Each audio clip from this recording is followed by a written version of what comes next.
Depois que você assistir esse vídeo e você entrar lá no Google e digitar assim, concursos públicos no Brasil, você vai ver que tem diversos editais com vagas para diversas áreas e inúmeros editais traz contabilidade geral, mesmo para aqueles cargos que não são de contador, que não é para o profissional contábil. Então, agente da Polícia Federal, alguns editais da Polícia Civil, agora tem o Tribunal de Contas aqui do Estado de Goiás, que tem a exigência de contabilidade geral, mesmo para aqueles cargos que não é para o profissional contábil.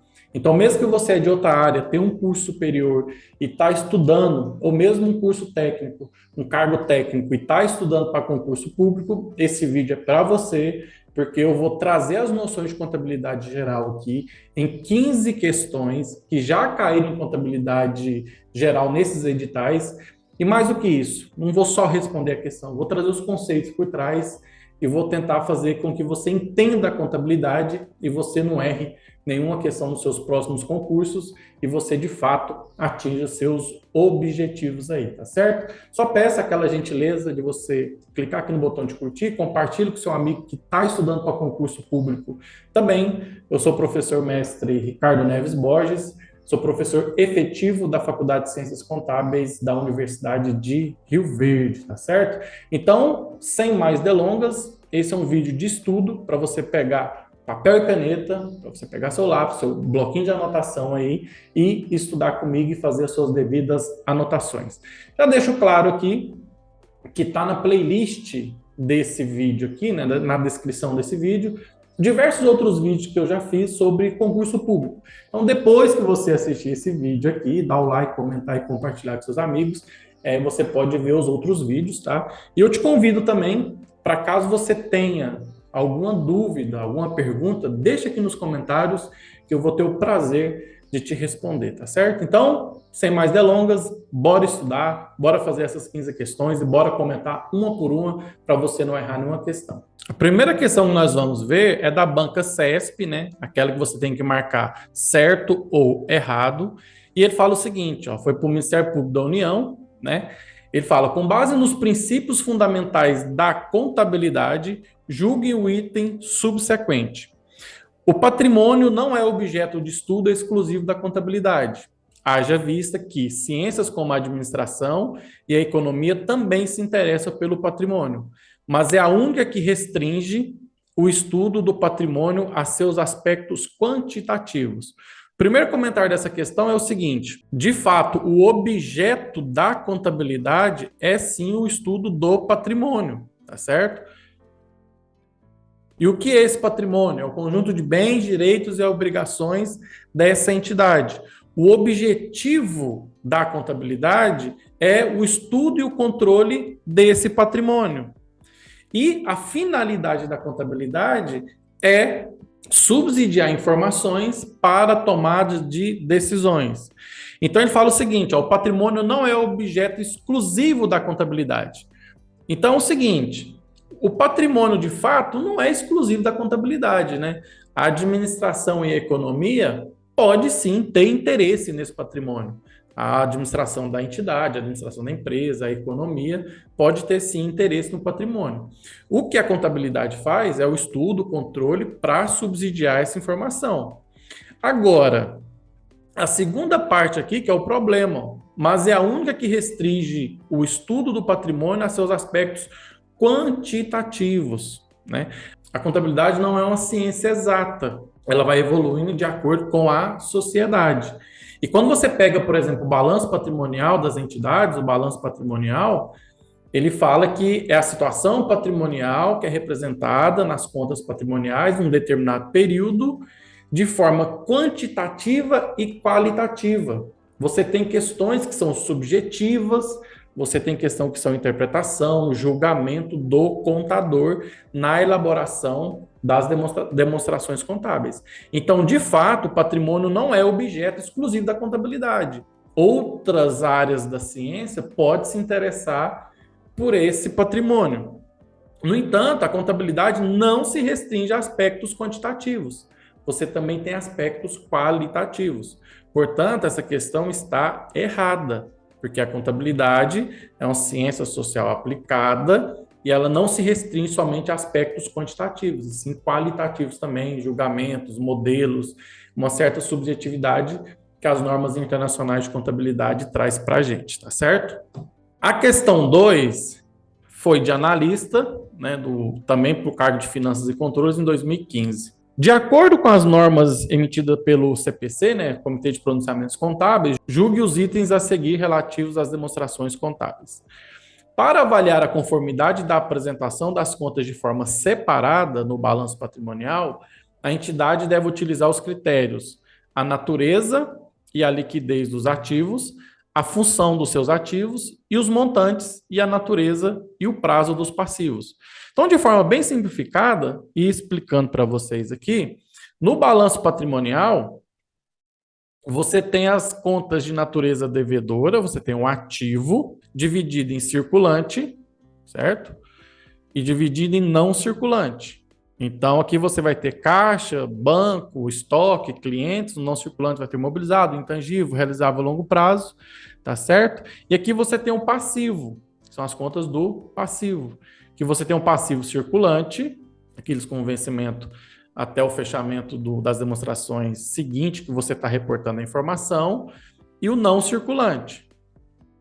Não circulante, tá certo? E depois você tem um patrimônio líquido aqui. O que ele está falando? Olha, a natureza e a liquidez dos ativos. De fato, as contas aqui do ativo, elas são separadas por natureza. Então, você vai ter a conta caixa, a conta estoque separado, você vai ter a conta clientes ou duplicados a receber. Aqui você vai ter seu imobilizado, intangível e demais outras contas. Então, você tem a natureza das contas. Então, se você tem estoques, vários tipos de estoque, você tem a natureza estoque. Então, aqui no balanço patrimonial vai ter estoque. Então, de fato, você tem a natureza que é apresentada aqui no balanço patrimonial, tá correto? E a liquidez dos ativos. O que isso significa? Que você apresenta, de acordo com o CPC 26, você apresenta os seus ativos aqui em ordem de liquidez, ou seja, aquilo que se realiza de forma primeiro, você coloca primeiro aqui. Ou seja, o que é mais líquido da empresa? A conta caixa, ou seja, ele é o próprio dinheiro vivo ali. Depois bancos, depois estoques, clientes, de acordo com o plano de contas de cada entidade, tá certo? E a função dos seus ativos, porque ele é dividido também em ativo circulante, em ativo não circulante, ou imobilizado. Então, no balanço patrimonial, você tem essa organização de natureza, de liquidez e da função desses respectivos ativos. Aí ele dá uma outra parte aqui, que ele fala do passivo. E os montantes, a natureza e o prazo dos passivos. Tá certo. Aqui, por exemplo, você tem a conta fornecedores. Então, você tem um montante de fornecedores aqui que você está devendo. Certo? E o prazo? Se, via de regra, né, simplificando aqui o conceito para vocês, se você está reportando a informação e os fornecedores que vencem até o final do exercício seguinte, você vai colocar no circulante. Tá? Então, você tem um montante de acordo com o prazo. Se aquele exigível a longo prazo, aquele vai vencer após o fechamento do próximo balanço patrimonial, você vai ter o não circulante. Então, de fato, quando você fala de prazo dos passivos, você está falando aqui do circulante e do não circulante. E também você tem a natureza dessas contas aqui. Então, de fato, os ativos são classificados por natureza, liquidez e suas funções, e no passivo, os montantes, a natureza e os prazos também. Essa é a função do balanço patrimonial. E todas essas contas aqui são de natureza devedora, porque são as aplicações dos recursos, e todas essas contas aqui são de natureza credora, porque são as origens dos recursos, dividida em capital próprio aqui no patrimônio líquido e no seu passivo circulante e o não circulante, o capital de terceiro. Portanto, essa alternativa aqui está correta. 3. Analista judiciário, TRE. De acordo com a estrutura conceitual básica, né, o CPC 00, analise e julgue a assertiva a seguir, acerca das características qualitativas da informação contábil. Olha só. Uma informação contábil é relevante se privilegia a essência contábil sobre a forma. Primeiro, uma informação contábil é relevante. Lá no CPC 00, quando você vai estudar, isso aqui é uma característica fundamental, que é a relevância. O que é uma informação contábil relevante? É aquela capaz de fazer diferença na tomada de decisões dos seus usuários. Então, a informação contábil relevante, ela não privilegia a essência contábil sobre a forma. Inclusive, para quem é de ciências contábeis aí, faz o curso, esse termo essência contábil sobre a forma legal era da edição anterior da norma e que agora foi substituída por representação fidedigna. Mas o que importa aqui para a gente, ele está falando assim, ó, uma informação contábil é relevante se privilegia a essência contábil sobre a forma. Não. O que é relevante é aquilo capaz de fazer diferença na tomada de decisões. Então, essa alternativa está errada. A letra B, ele fala assim, ó, uma informação contábil possui os atributos de melhoria se pode ser utilizada por todos os usuários das informações que você está reportando. Então, você tem as características fundamentais lá no CPC 00, que é a relevância e a representação fidedigna, e os atributos de melhoria, e está falando da tempestividade, da compreensibilidade, capacidade de verificação, entre outras que tem lá no CPC 00. Então, ele está falando o seguinte, ó, se pode ser utilizada por todos os usuários dessa informação. Então, ele faz uma afirmação seguinte, ó, a informação ela só tem atributo de melhoria se pode ser utilizada por todos. Não. A informação contábil ela deve ser reportada de forma relevante para tomar decisões, com seus aspectos inerentes à característica qualitativa que a norma fala, sair a tempo de tomar decisão, tem que ser o mais compreensivo possível, comparabilidade, mas se todos os usuários vão utilizar ou não, não é isso que vai caracterizar uma característica de melhoria. A característica de melhoria é da própria informação. O que faz ele ter atributo de melhoria não é se todos os usuários utilizou. Isso é inerente da própria informação. Então, a letra B também está errada. Já a letra C, ele fala assim, ó, a informação contábil relevante pode ser capaz de fazer diferença na tomada de decisões pelos usuários. Ótimo. Olha só, esse é o atributo da informação relevante. Lembra que eu falei lá no início? Característica fundamental. Então, a informação contábil relevante pode ser capaz de fazer diferença na tomada de decisões dos usuários. Exatamente. Isso é uma informação contábil relevante. Mesmo que eles não a levem em consideração. Porque você faz a informação tempestiva, ou seja, sair a tempo de ser tomada decisão, mas o usuário daquela informação pode utilizar ou não. Então, por exemplo, as empresas de capital aberto, a cada 3 meses, de forma tempestiva, as empresas fazem a informação relevante, ou seja, que é capaz de fazer diferença na tomada de decisão do investidor, porque ele pode investir ou não naquela empresa. Agora, aqueles usuários podem utilizar essa informação ou não, né? Então, lembra, não é se todos usaram ou se eles não usam que vai fazer a característica da informação contábil. A informação contábil ela deve ser reportada no aspecto de relevância, na capacidade de fazer diferença na tomada de decisões, se esses usuários utilizarem ou não. E mesmo se todos utilizarem, só o fato deles utilizarem não faz com que a informação tenha atributos de melhoria. Então, a gente até corrobora com aquele raciocínio da letra B. Então, de fato, a informação contábil relevante pode ser capaz de fazer diferença na tomada de decisões dos usuários, está correto. Mas para efeito de estudo, vamos fazer a letra D e a letra E aqui para a gente eliminar. A representação fidedigna determina que a informação contábil deve ser passível de comparação com outras demonstrações contábeis. Na verdade, é o seguinte, passível de comparação, também no CPC 00, tem a característica qualitativa de melhoria, que é a comparabilidade. Mas ele está perguntando aqui da representação fidedigna, ou seja, representar fielmente aquilo que você está reportando. Então, representação fidedigna é uma informação, vou até colocar aqui, ó, completa, neutra e livre de erros. Então, para ser uma representação fidedigna, a informação tem que ser completa, tem que ser neutra e tem que ser livre de erros. Então, ele faz uma confusão aqui de conceitos. Então, portanto, está errado.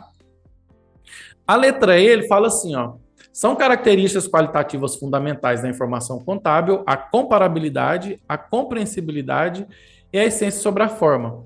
Na verdade, a comparabilidade e a compreensibilidade, elas são características qualitativas de melhoria.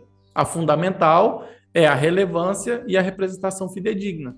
E essa essência sobre a forma foi substituído, lembra que eu falei? É uma interpretação da norma antiga que hoje não se aplica mais depois da representação fidedigna. Então, as características fundamentais não é comparabilidade e compreensibilidade. As características fundamentais é a representação fidedigna e a relevância, tá certo? Então, portanto, também está errado. Então, você teria que marcar o gabarito aqui, a letra C. 4. Em relação aos mecanismos contábeis para avaliação de ativos, passivos, impostos e custos, julguem o item que segue. Olha só, foi também uma prova da CESP, você tem que marcar certo ou errado, em 2017. A depreciação de um ativo somente deve ser contabilizada a partir do momento em que o ativo estiver efetivamente em uso. Olha só essa palavra. Primeira coisa, depreciação. Depreciação. O que é depreciação? É o valor que o item perde pelo seu uso ao longo do tempo. Então, quando você compra um equipamento, ele vai se depreciando, ele vai perdendo valor. Da depreciação, você tem um valor depreciável. O que é o valor depreciável? É aquele valor que, de fato, você vai tirar do balanço todo mês. Por quê? No final da depreciação, no final da vida útil desse bem, você tem um valor residual. Valor residual. O que é valor residual? É aquele valor que, mesmo depois que passar a vida útil daquele bem, ele vai continuar lá no balanço. Então, por exemplo, se você comprou um bem aqui por 10 mil reais e o valor residual dele é 2 mil, então ele só vai se depreciar 8 mil reais. Então, esse é o valor depreciável. E quando que começa a depreciar esse valor? Aí temos que recorrer ao CPC 27, que fala sobre o imobilizado, que fala que a depreciação de um ativo somente deve ser contabilizada a partir do momento em que o ativo estiver disponível para uso. A norma fala disponível. Então, você comprou o equipamento, ele está pronto para ser usado, você começa a depreciar ele. E não quando você de fato começar a usar, são coisas distintas, tá? Então, não é quando você começa a usar, é quando ele estiver disponível para uso. Então, quando ele estiver disponível para uso, você vai depreciá-lo, tá certo? Então, essa questão aqui está errada. Por quê? Porque não é quando está efetivamente em uso, é quando está disponível para uso. A questão 5, ele fala o seguinte, ó, presume-se que a entidade não tem a intenção nem a necessidade de entrar em liquidação, ou seja, ela não quer encerrar suas atividades. Então, você partiu de uma premissa que a entidade não tem intenção de fechar no próximo período. Nem reduzir materialmente a escala de suas operações. Se tal intenção ou necessidade existir, as demonstrações contábeis têm que ser preparadas numa base diferente. E, nesse caso, tal base deverá ser divulgada. A afirmação acima tem como princípio da relevância, da prudência, da oportunidade ou da continuidade. É o seguinte, é que é importante a gente verificar que esse princípio que ele está falando aqui é o da resolução do CFC, do Conselho Federal de Contabilidade, 1282. Lá ele elenca esses princípios, né? Então, relevante nós já sabemos, que relevante é a capacidade de você reportar informação e que essa informação seja capaz de fazer diferença na tomada de decisão. Então, não é relevância. A prudência, mesmo que esteja lá na norma, é você, digamos assim, de forma simplificada, é você subavaliar os itens do ativo e superavaliar os itens do passivo. Ou seja, eu falei de ativo e de passivo, mas pensa numa receita. Então, o que é o princípio da prudência? É você subestimar as receitas que você pode ter para um próximo período e superestimar as despesas. Então, você está sendo prudente na condução dessa informação. Então, a prudência não tem relação com a questão de continuidade das operações aqui, tá certo? Também a oportunidade é um princípio que fala que, nesse caso aqui, esse princípio da oportunidade refere-se ao processo, né, de mensuração e apresentação dos componentes patrimoniais íntegras e intempestivas, né? A gente pode aprofundar nesses princípios posteriormente, mas é na questão da apresentação de forma íntegra e tempestiva. Também não tem relação com a nossa questão aqui. O que ele está falando é o seguinte, ó. Olha só, ela não tem a intenção de diminuir as suas operações, ou seja, ela quer ter o princípio da continuidade. Nesse caso, ele está falando que a entidade não vai deixar de existir e que a mensuração ela é feita normalmente na continuidade dos negócios. Ou seja, olha, eu estou fazendo minhas demonstrações contábeis no princípio da continuidade. O que significa? As minhas operações vão ocorrer normalmente, então a minha base contábil vai continuar normal, eu vou continuar a minha mensuração, os meus modelos e julgamentos conforme os pronunciamentos contábeis propriamente ditos, tá certo? Se ela tiver a intenção de reduzir as operações, ou se ela tiver a intenção de liquidar, aí você tem um CPC 23, que é uma norma que fala de política contábil, tem uma outra norma que fala de entidades em liquidação. Se não for esses casos, o princípio da continuidade pressupõe-se que você vai continuar as operações normais dessa empresa ao longo do tempo. Então, é o nosso gabarito, a letra D. A questão 6 é uma questão da Polícia Federal, tá certo? Que falou o seguinte, ó, caixa e estoques são elementos patrimoniais está correto, cujas contas apresentam saldo de natureza credora. Veja só, você tem um balanço patrimonial, você tem ativo e você tem seu passivo, tá certo? Aqui você tem circulante, ativo circulante. Aqui você tem caixa e aqui estoques. Por que primeiro caixa? Por ordem de liquidez. Ele já é o próprio dinheiro, então ele é líquido em sua forma pura. Então, são contas do ativo e são contas patrimoniais. E são interessantes, e é interessante a gente falar isso, porque você também tem as contas de resultado, porque você também tem as contas de resultado, que é para apuração do resultado do exercício. Então, no balanço patrimonial, as contas do passivo, né, tanto o passivo circulante aqui, o passivo não circulante e o patrimônio líquido, são as origens dos recursos. O que são as origens? A entidade começa a funcionar porque você tem o capital próprio aqui do patrimônio líquido, ou seja, aqui é o capital próprio. O que é o capital próprio? O sócio colocou dinheiro, tem um capital social ali e a empresa continua a funcionar. E o passivo aqui, o passivo circulante e não circulante, é o capital de terceiros. Por que capital de terceiro? Outras pessoas financiam a sua entidade. De que forma? Você tem fornecedores, você tem financiamentos. Então, as contas do passivo, que são as origens dos recursos, têm natureza credora. Elas que têm natureza credora. Então, a entidade, digamos assim, entre aspas, né, tem que devolver dinheiro, tanto para o capital de terceiro quanto para o capital próprio, se ela entrar em liquidação. O ativo, embora você tenha aqui seus bens e seus direitos, o ativo são as aplicações dos recursos.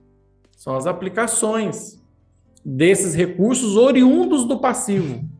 Então, embora tenha bens e direitos aqui, as contas do ativo têm natureza devedora. Então, a natureza da conta é devedora. Não é que aquela conta você deve, por exemplo, o caixa, você não deve o caixa, no termo pessoa física. A natureza das contas é devedora, porque os saldos constantes aqui só são aplicações que foram oriundas do passivo, que as contas do passivo, sim, que são de natureza credora. Portanto, essa afirmação aqui está errada. Por quê? Porque caixa e estoque são elementos patrimoniais cujas contas apresentam saldo de natureza devedora.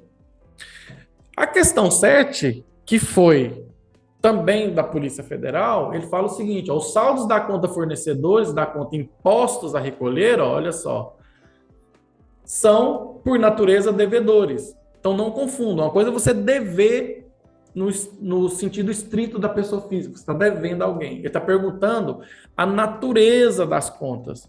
Então, só reforçando o conceito que eu dei no slide anterior, no balanço patrimonial você tem um ativo, você tem o passivo, e no passivo circulante, aqui, você tem as suas obrigações, né? Com conta fornecedores e contas de impostos a recolher. Impostos a recolher. Então, as contas do passivo, nós já sabemos que são as origens dos recursos. Então, essas origens, você tem dois modelos. No patrimônio líquido aqui, você tem o capital próprio, daqui você tem o capital de terceiro. Então, o passivo são as origens dos recursos e, portanto, as contas do passivo têm natureza credora. Portanto, essa questão também está errada, porque os saldos da conta fornecedores, da conta imposta a recolher, são, por natureza, credora. Credora, tá aqui, credora. Tá certo? Questão 8. A contabilidade integra o rol das ciências sociais exatas por estar dedicada à mensuração da riqueza do ente contábil. Isso tem um pouco a ver com aquela primeira questão que eu falei. A contabilidade não se pauta somente pelos aspectos quantitativos.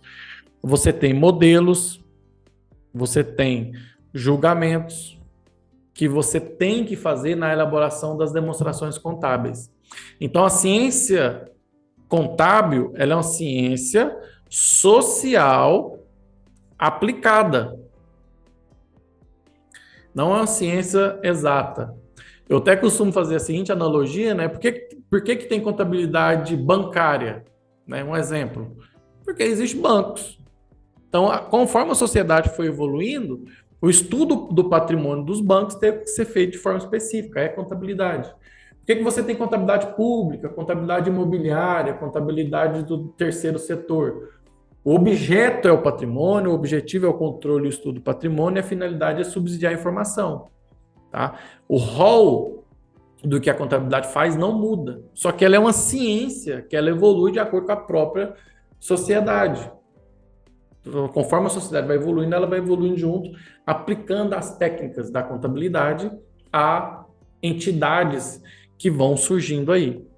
Então, a própria norma fala, né, que o balanço patrimonial é feito de forma quantitativa, de forma qualitativa, e que o contador se vale de modelos, julgamentos e também de estimativas. Esqueci de falar aqui. Estimativas. Então, a contabilidade integra o rol das ciências sociais aplicadas por estar dedicada à mensuração da riqueza do ente contábil. Depois poderíamos até discutir esse termo riqueza aqui, que caberia outra discussão. Mas, resumindo, não é ciência exata, é ciência social aplicada. 9. O plano de contas deve reunir os elementos necessários para o registro das operações desenvolvidas, melhor dizendo, as quais podem sofrer variações significativas de uma empresa para outra. Veja só, eu falei agora há pouco para vocês do balanço patrimonial. Então, você tem um ativo, você vai ter caixa aqui, banco, estoque, cliente. Aí você vai ter o ativo não circulante, que vai ter seu imobilizado. Aqui você vai ter o passivo circulante. Aí você vai ter aqui seus fornecedores, salários a pagar, impostos a recolher, etc, etc. Então, você tem um rol de contas. O que isso significa? Você vai encontrar esse termo, né? Rol de contas ou um elenco de contas. Um elenco de contas. Ou seja, são várias contas que você vai fazer o registro nessas contas contábeis. E o que isso significa na prática? Que você vai ter um sistema de contabilidade e que você tem que lançar no banco, no caixa, no fornecedores, contas a pagar, contas a receber, duplicatas, receitas, vendas.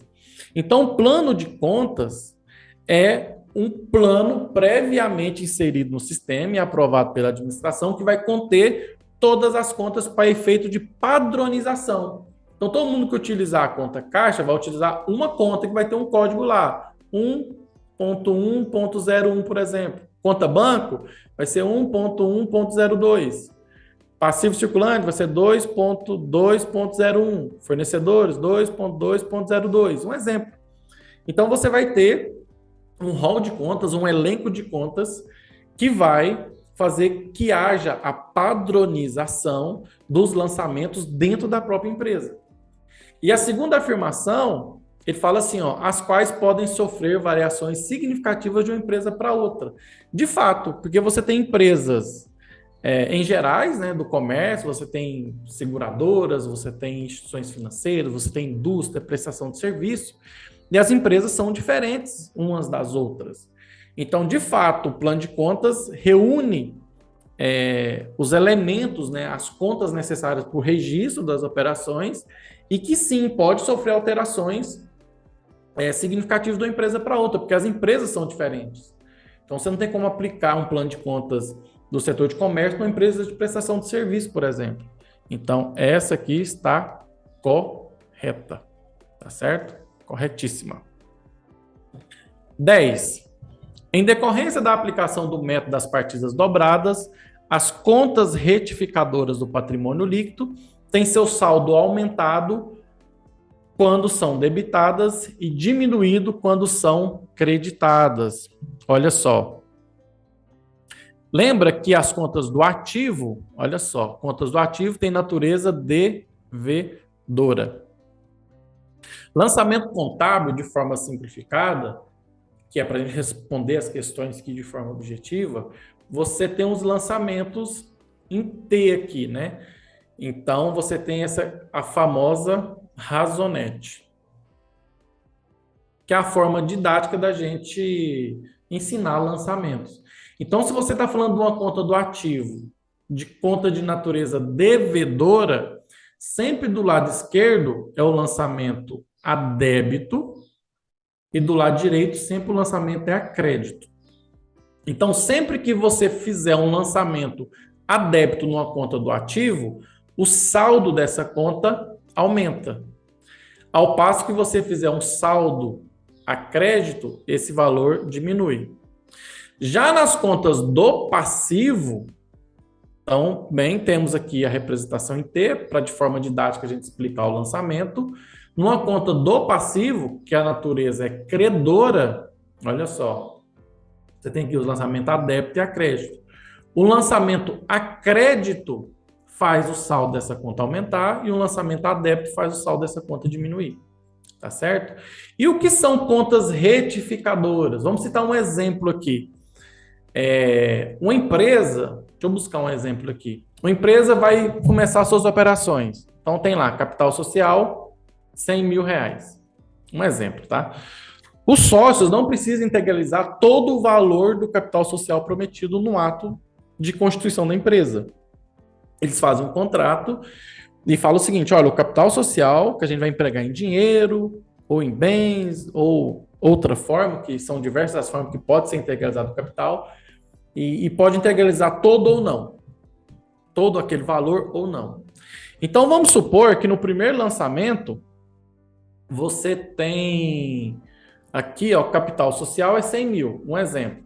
Mas vamos supor que o sócio integralizou 50 mil no momento. Então, como vai ser o lançamento? Você vai ter uma conta do passivo, que é a conta capital social, que vai estar no patrimônio líquido, tá certo? Então, eu tenho que aumentar a minha conta capital social. Então, vamos fazer um lançamento a crédito. Lançamento a crédito aumenta o valor da conta no passivo de natureza credora. Então, vou colocar aqui. Vamos supor que esses sócios, né, não integralizou o capital tudo. O capital social é de 100 mil, mas ele só integralizou 50 mil. Um exemplo aqui, tá? Então, o capital social é 100 mil, tá certo? É 100 mil. Contabilidade tem as partidas dobradas. Para todo lançamento a crédito, eu tenho um ou mais débitos correspondentes, e para cada lançamento a débito, eu tenho um ou mais créditos correspondentes, tá certo? Então, você tem 100 mil de capital social, mas foi integralizado e disponível no banco só 50 mil reais. Então, veja ó, que um lançamento a crédito numa conta do passivo aumenta o valor dessa conta. Já o lançamento a débito numa conta do ativo, que é de natureza devedora, aumenta o valor dessa conta. Só que é partidas dobradas. Onde que eu faço esse outro lançamento aqui? Eu vou lançar na conta capital a integralizar.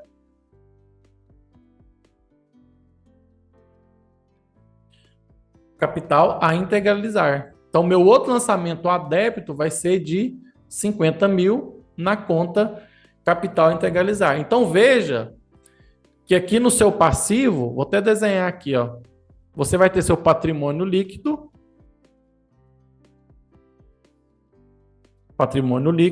você vai ter capital social, 100 mil. Aí você vai ter capital a integralizar, uma conta redutora, 50 mil, uma conta negativa. Então, qual que é o saldo do seu passivo aqui? 50 mil, que é o 100 menos os 50 que não foi integralizado. E o seu ativo também vai estar 50 mil. Então, ativo igual passivo sempre. Então, por que ela vem negativa? Você está falando que essas contas são retificadoras. Então, isso que ele está falando. Ó. Então, é uma conta retificadora. Então, o que ele está falando? Olha, pelo método das partidas dobradas, que é para todo lançamento a débito, tem um lançamento a crédito correspondente, um ou mais, eu estou falando o seguinte, olha, numa conta retificadora, que no caso nós utilizamos aqui capital integralizar, o saldo dessa conta são aumentadas quando são debitadas, ou seja, eu fiz um débito numa conta retificadora e o saldo aumentou. Se eu fizer um lançamento a crédito, ele vai diminuir. Então, por exemplo, vamos supor que ele faça o lançamento. Então, esse valor aqui vai zerar, tá certo? E eu vou dar entrada no caixa ou banco da empresa. Então, de fato, as contas retificadoras do patrimônio líquido têm seu saldo aumentado quando são debitadas, conforme o exemplo que eu falei, e diminuído quando são creditadas, tá certo? Então, essa alternativa está corretíssima. Tá correto, cadê meu? Tá aqui. Estão gostando aí dos meus riscos? Se estiver gostando, não esquece de clicar aí no botão curtir, compartilhar, se inscreva no canal e ativa as notificações, que aí você não perde nenhum conteúdo aqui do canal, tá certo? Então, alternativa correta, vamos para a próxima alternativa. A compra de material de estoque por R$ 1.000 para pagamento a prazo acarreta um débito em conta estoque e um crédito na conta passivo de fornecedores. Então, olha só, meu balanço patrimonial, tem o meu ativo e aqui eu tenho o meu passivo. Certo? A minha conta estoque está aqui no circulante. Tá? Minha conta estoque está aqui, no ativo circulante. E no meu passivo circulante, tem minhas contas fornecedores. Como vai ficar esse lançamento aqui? Então, eu adquiri R$ 1.000 de estoque. Olha só. R$ 1.000 de estoque. Uma conta do ativo, quando eu faço um lançamento a débito, aumenta o saldo dessa conta. E a conta fornecedores, no valor de R$ 1.000. Então, um lançamento numa conta credora constante do passivo aumenta o valor dessa conta. Então, aqui eu tenho o princípio das partidas dobradas. Ou seja, para o lançamento a débito, eu fiz o lançamento a crédito correspondente. Então, olha, a compra de material de estoque por R$ 1.000 para pagamento a prazo acarreta um débito em conta estoque, ou seja, eu fiz o lançamento a débito na conta estoque, e um crédito em conta de passivo de fornecedores. Sim, conta do passivo, circulante fornecedores, lançamento a crédito. Portanto, alternativa corretíssima. Correta. 12. A aquisição de mercadorias para revenda a prazo não representará redução no resultado do exercício. Então, o que que acontece? Eu tenho que ir lançamento de mercadorias para revenda. Então, vai ter lá estoque. Vamos supor que eu fiz 10 mil de compras e eu tenho a prazo, eu estou devendo para fornecedores no valor de 10 mil reais. Então, o lançamento a débito e a crédito foi somente em contas patrimoniais. Contas patrimoniais. O que são contas patrimoniais? Aquelas contas que mostram o saldo no balanço patrimonial no momento que você está reportando a informação. Esses lançamentos não transitaram em contas de resultado. Contas de resultado. O que são contas de resultado? As contas de receita, de custos e de despesas. Então, você não teve nenhum lançamento aqui que afetou uma conta de receita, nem uma conta de custo, nem uma conta de despesa. Quando você vender essa mercadoria, aí você vai dar baixa, vai ter o custo da mercadoria vendida, aí vai afetar o resultado. Mas na aquisição da mercadoria, não representa redução no resultado, ainda mais se for a prazo. Vai ter uma variação patrimonial, mas para efeito de resultado, não. Então, essa informação está correta, alternativa correta. 13, também para a agenda da Polícia Federal, em 2008. Com relação à escrituração contábil nos livros da sociedade, julgue o item subsequente. Em função da competência contábil, deve ser considerado despesa do exercício corrente o valor do aluguel do imóvel que tenha sido utilizado no exercício corrente e só será pago no exercício seguinte. O que é competência? Você tem dois regimes aí, o de competência e o caixa. Regime de competência pressupõe que aquelas despesas, mesmo não pagas, devem ser consideradas no resultado do exercício de competência dele. Então, se a despesa do aluguel é do mês de dezembro, não interessa se eu vou pagar ele em janeiro. A competência da despesa é de dezembro, tá certo? Isso funciona para receita também. Você vendeu uma mercadoria, você tem uma receita de venda. Quando você vendeu no mês de março, então aquela receita é da competência de março, mesmo que você for recebê-la depois. E isso, inclusive, tem uma regra aí nas demonstrações contábeis, né? Todas as demonstrações contábeis são feitas no princípio da competência, exceto as demonstrações do fluxo de caixa. Por quê? As demonstrações dos fluxos de caixa mostram a variação, né, das entradas e saídas nos caixas e nos equivalentes de caixa das atividades operacional, de financiamento e de investimento. Então, a questão aqui, ó, bastante interessante, inclusive, ele fala assim, ó, deve ser considerada despesa do exercício corrente o valor do aluguel que eu só vou pagar no próximo. Correto. Por quê? E olha que ele fala o seguinte, ó, tenha sido utilizado. Por quê? Você fez o contrato de aluguel, né, ali, você utilizou. Então, a despesa de aluguel é daquele mês, mesmo que você for pagar depois. Então, de fato, função da competência contábil, tá? Corretíssimo essa questão aqui, tá? Você teria que marcar como certa lá no gabarito. 14. Também para a agenda da Polícia Federal. Na venda de mercadorias, a despesa com frete deve integrar o custo da mercadoria vendida. Essa questão está errada, tá? E tem uma regrinha aqui, tá? Quando você compra mercadoria, todos os custos mais fretes integram o custo da mercadoria. Na venda, não. Na venda, não. Os custos com frete na venda é despesa com venda, tá? Então, ele tenta fazer uma confusão aqui de forma até proposital. Olha, quando eu compro a mercadoria, todos os gastos relativos para trazer aquela mercadoria até mim, eu considero como custo daquela mercadoria. Já na venda, não. Aí na venda, não. Tem então um cálculo que se faz, o valor realizável líquido, para efeito, né, de outras situações, que você tira essa despesa, mas não é o caso aqui. Então, na venda de mercadoria, a despesa com frete é despesa com frete. Tá aqui, ó, despesa. E despesa é diferente de custo.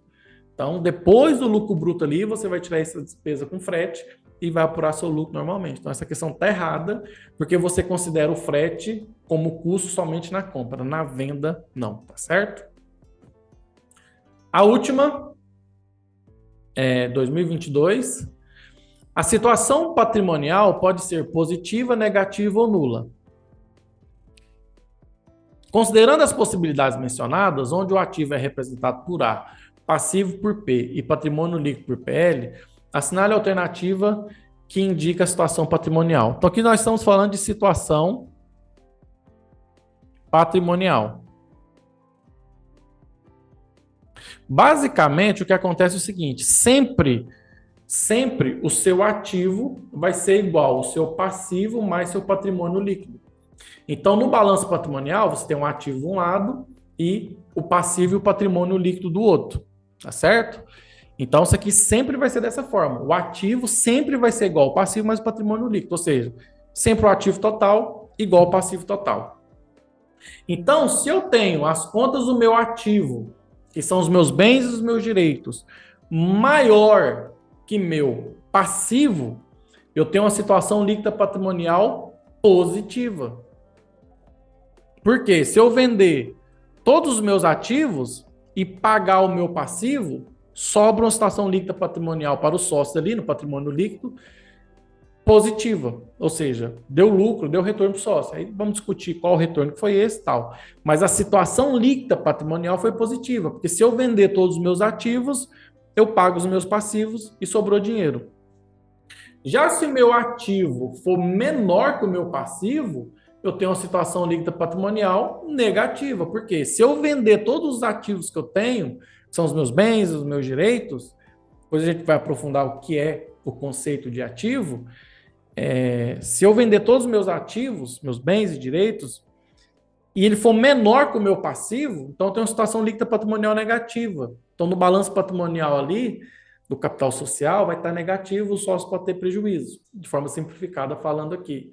Então, ativo sempre vai ser igual ao meu passivo mais patrimônio líquido. E quando esse meu ativo aqui é maior que o meu passivo, situação líquida patrimonial positiva.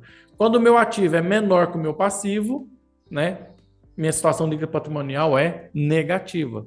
Então, assinale a alternativa que indica a situação patrimonial negativa. Então, se o meu ativo for maior que o meu passivo, a minha situação líquida patrimonial é positiva. Tá certo? Ele está falando que o patrimônio líquido maior que o passivo, não entra na interpretação aqui. Podemos até utilizar isso aqui para a composição, né, do capital próprio, capital de terceiro, mas para a nossa análise da questão ela não entra. Quando o meu ativo é menor que o meu passivo, aí sim, eu tenho uma situação líquida patrimonial negativa. Então, nosso gabarito aqui é a letra C, tá? Essas outras variações aqui, ó, para análise de investimento, análise das demonstrações contábeis são importantes. A dependência do ativo em relação ao patrimônio líquido, a dependência do capital próprio em relação ao capital de terceiro, mas não é a questão em si. Está perguntando situação líquida patrimonial. Então, se meu ativo é menor que o meu passivo, eu tenho uma situação líquida patrimonial negativa, tá certo? Então, deixe aqui nos comentários se você gostou dessas 15 questões aí respondidas. Pretendo fazer mais sobre questões de contabilidade para concurso público. A contabilidade tem uma linguagem própria mesmo, natureza credora, natureza devedora. E como você aprende isso?